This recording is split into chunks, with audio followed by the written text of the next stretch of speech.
play, that's what I do. You know, when I go to work, I go to play. I play a game, and that's what it is. And I see it as a game, and I think most of the people I work with see it as a game, even if it sometimes drives you half round the twist playing it.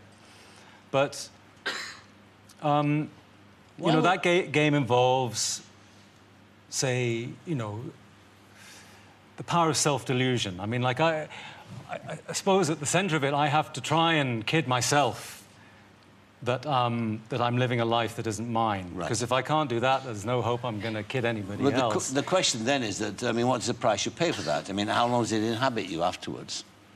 Well, I don't think it's... I think it's almost the other way round. It's almost that you just...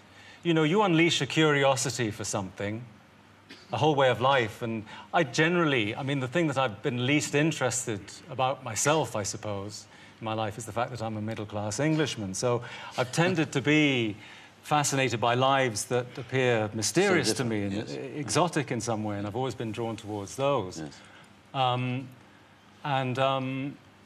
But you make it sound as if it's a job again without joy. The Jameson. Well, that's the problem. You see, it's the problem is that whenever you talk about it, you know, you let people talk on your behalf. That doesn't work. But you try and demystify it, and that doesn't work either, because there is no way of describing it. You shouldn't even have to try and describe it. I mean, it's irrelevant in a way, because nothing that you can say is going to make that piece of work better or worse than it is. But I mean, what about that famous remark of Olivier to Dustin Hoffman? You know, why you try acting?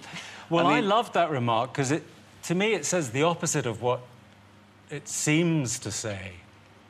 To me, it says that maybe Olivier in that moment revealed that he understood less about working in films than Dustin Hoffman did. I know that's a sacrilegious thing to say almost. Not at all. I mean, and Hoffman was by far the more experienced film actor, but of course that's true.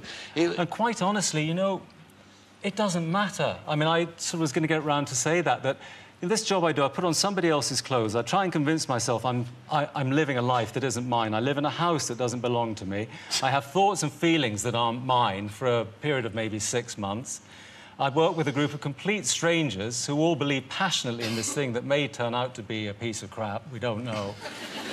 And at the end of it all, what preparation, even if I did cartwheels with a bunch of daffodils stuck up my jacksie, like, what could be more bizarre than the thing itself? I mean, any preparation, I don't care what anybody else does, as long as they're doing what they need to do to get... If Olivier needed to believe that it's keep the thing at bay, and so be it. It worked well for him. You should play Castro. I've been sitting here looking at your profile. You look just like a young Castro. Which is a compliment. Oh, God. No, he's some lad. Yeah. Well, you all the best with the Ballad of Jack and Rose, and I hope that it does well for you. I'm sorry I haven't clarified everything. No, I found it fascinating, actually. I mean, the mystery's intact, you needn't worry. I'm not trying to do that. It's just, you know what I'm saying. I know. Daniel Dei-Luis, thank you very much. Thanks, Michael. Thank you.